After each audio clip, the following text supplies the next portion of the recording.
Outlet पर होगा आपके सारे फिजिक्स के इंस्टीट्यूट मैथ्स का सफाया। बस अपने फोन से क्वेश्चन की फोटो खींचो, क्रॉप करो और तुरंत वीडियो सोल्यूशन पाओ। डाउनलोड कीजिए डाउटनेट ऐप अभी, या फिर व्हाट्सएप कीजिए अपने डाउट्स 8 400 400 400 पर।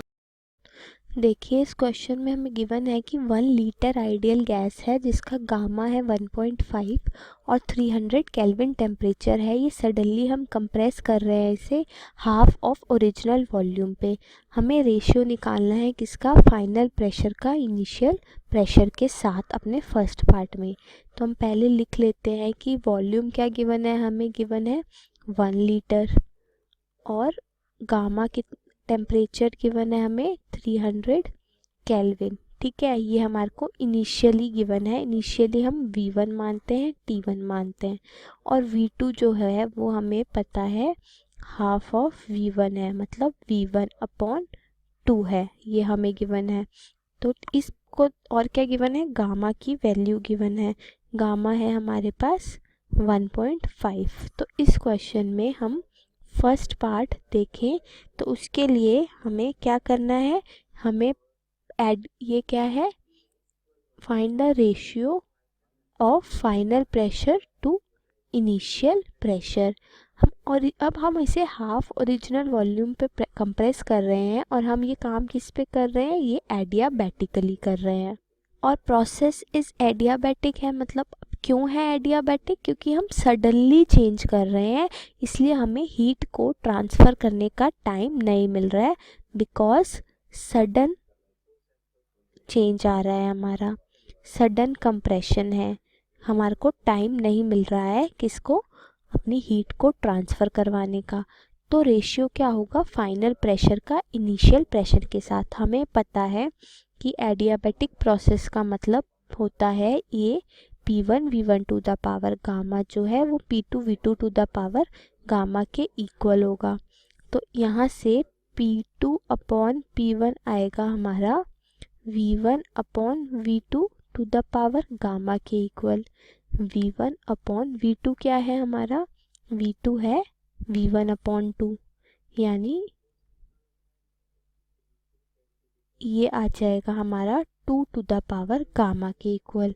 तो ये कितना हो जाएगा, ये हो जाएगा 2 टू द पावर 1.5, मतलब 2 टू द पावर 3/2, या उसे हम लिख सकते हैं 2√2 के इक्वल। तो हमारा रेशियो आ गया फाइनल प्रेशर से इनिशियल प्रेशर का 2√2। ये फर्स्ट पार्ट हो गया। अब सेकंड पार्ट में देखते हैं क्या पूछा है। इसमें पूछा है इफ़ ओरिजिनल प्रेशर जो है 100 किलो पास्कल है तो वर्क डन क्या होगा इस गैस के लिए। तो वर्क डन कितना करेगी ये गैस, ये देखिए इसके लिए हमें गिवन है P1 अगर 100 किलो पास्कल है यानी 10⁻⁵ पास्कल है, तो P2 क्या होगा, P2 होगा 2√2 टाइम्स ऑफ P1।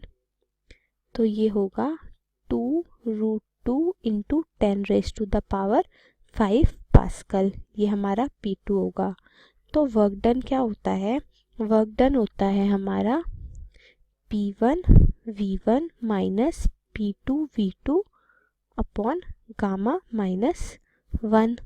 ये होता है P1 है, ये हम क्या लिख सकते हैं, हम लिख सकते हैं 10⁻⁵ और V1 कितना था, V1 है हमारे पास 1 लीटर। 1 लीटर को अगर मैं चेंज करूं तो कितना होगा, ये होगा मेरे पास 10⁻³ मीटर क्यूब माइनस P2 है हमारा 2√2 इंटू 10⁻⁵ और V2 हाफ है हमारा, V1 के हाफ है ना, हाँ तो ये हो जाएगा 1/2 इंटू 10⁻⁻3। इस पूरे को हम डिवाइड कर रहे हैं 1/γ-1 के साथ, यानी 1/1.5 -1। तो ये क्या आ जाएगा, ये आ जाएगा 10⁻² माइनस ये 2 कैंसिल हो जाएगा, √2 इंटू 10⁻² अपॉन ये आ गया 0.5 यानी 1/2। तो ये हो जाएगा 2 इंटू 10⁻², 1 माइनस √2, ये आ जाएगा हमारा वर्क डन। तो ये कितना सॉल्व करेंगे तो ये कितना आएगा, ये आएगा -82 जूल्स, ये आएगा -82 जूल्स। तो ये बी पार्ट हो गया। अब देखिए सी पार्ट में पूछा है कि चेंज इन इंटरनल एनर्जी क्या होगा। तो देखो ये एडियाबैटिक प्रोसेस है, एडियाबैटिक प्रोसेस के लिए डी क्यू क्या होगा, 0 होगा। और हमें पता है फर्स्ट लॉ से डी क्यू क्या होता है, D you plus D W. तो डी यू आएगा हमारा माइनस ऑफ डी डब्ल्यू के इक्वल, यानी चेंज इन इंटरनल एनर्जी आ गया -82 जूल्स, यानी 82 जूल्स क्या चेंज इन इंटरनल एनर्जी आ गया हमारा। तो ये हो गया हमारा चेंज इन इंटरनल एनर्जी और -82 था हमारा चेंज इन वर्क डन। अब डी पार्ट में क्या पूछा है, डी पार्ट में पूछा है कि what is the final temperature, हमें फाइनली क्या टेम्परेचर होगा ये बताना है। तो इसके लिए एडियाबैटिक प्रोसेस के लिए हमें पता है T1 V1 to the power gamma -1 होता है T2 V2 to the power gamma -1 के इक्वल। ये अगर होता है तो हम कह सकते हैं कि T2 क्या होगा, T2 होगा हमारा T1 into V1 upon V2 to the power gamma -1। T1 क्या गिवन है, T1 300 केल्विन गिवन है, 300, और V1 अपॉन V2 का रेशियो क्या होगा, 2 होगा। क्यों, क्योंकि V2 है हमारा हाफ ऑफ V1, यानी 2 टू द पावर 1.5 माइनस 1 मतलब 0.5। तो ये आ गया 300√2 केल्विन। या हम इसे सॉल्व करें अच्छे से तो ये हो जाएगा 424 केल्विन। ये आ गया हमारा फाइनल टेम्परेचर 424 केल्विन। ठीक है, अब हम लास्ट पार्ट देखते हैं, ई पार्ट। इसमें sorry not last, E part है गैस कांस्टेंट। गैस को अगर हम कूल कर रहे हैं 300 केल्विन पर, प्रेशर को कांस्टेंट रख के, तो वर्क डन क्या होगा। मतलब अगर हम कूल डाउन कर रहे हैं अपनी गैस को 300 केल्विन टेम्परेचर पे, तो हमारा क्या वर्क डन होगा। ये T1 नहीं था, हाँ ई पार्ट। तो इसके लिए हम कहेंगे सिंस प्रेशर इज कांस्टेंट, हमारा प्रेशर कांस्टेंट है, तो ये आइसोबैरिक प्रोसेस है, आइसोबारिक प्रोसेस। तो हम क्या कह सकते हैं कि हमारा वर्क डन क्या होगा, PdV होता है, PdV। आइसोबारिक प्रोसेस है तो PdV क्या आ जाएगा, NR/dt के इक्वल आ जाएगा। ठीक है, क्योंकि dP तो 0 है। तो यहाँ से अगर हम, हमें ये आ गया, ये हमें इक्वेशन 1 मान ले। अब n क्या होगा, हम पहले n कैलकुलेट कर लेते हैं। n होगा हमारा PV अपॉन RT। इसमें अगर हम वैल्यूज़ पुट कर दें, P है 10⁵, V है 10⁻³ R है इंटू 300।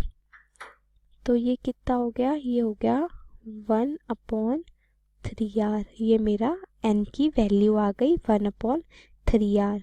तो यहाँ से अगर मैं इसे वर्क डन की इक्वेशन में डालूँ तो W होगा मेरा R/3R इंटू dt।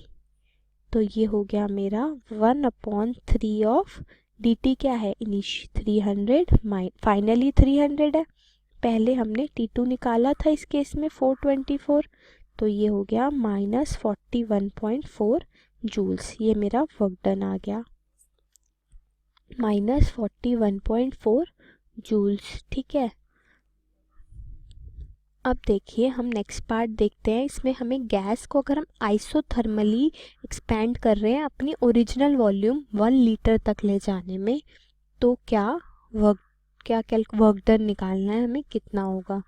तो इसके लिए F पार्ट में आइसोथर्मल है, T कांस्टेंट है, तो हमारा वर्क डन क्या होता है आइसोथर्मल के लिए, nRT ln V2 upon V1 होता है। तो n हमने कितना निकाला था 1/3r, r into temperature T हमारा कांस्टेंट है, और ln V2/V1 क्या आ जाएगा 2 आ जाएगा। क्यों? क्योंकि हमारा V2 जो है वो हाफ ऑफ V1 है, तो ये आ गया T/3 ln 2 के इक्वल।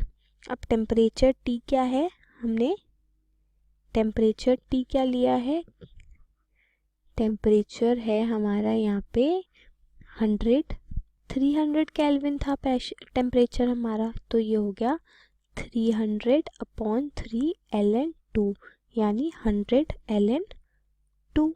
तो ये सॉल्व करने पे आएगा 103 जूल्स। इतना मेरा आइसोथर्मली अगर मैं इसे ओरिजिनल वॉल्यूम पे लेके जाऊं तो मेरा 103 जूल का वर्क डन हो जाएगा। अब लास्ट पार्ट क्या कहता है, calculate the total work done in the cycle. तो जी पार्ट में हमें टोटल वर्क डन बताना है इस पूरे साइकिल में। तो इस साइकिल में क्या क्या हमारे प्रोसेसेस थे, हमारे प्रोसेसेस थे, पहले तो हुआ हमारा एडियाबैटिक, फिर हुआ हमारा क्या, हमारा हुआ सबसे पहले हमने एडियाबैटिक प्रोसेस किया, फिर उसके बाद हम लेकर आए हमने आइसोबारिक किया, और फाइनली आइसोथर्मल।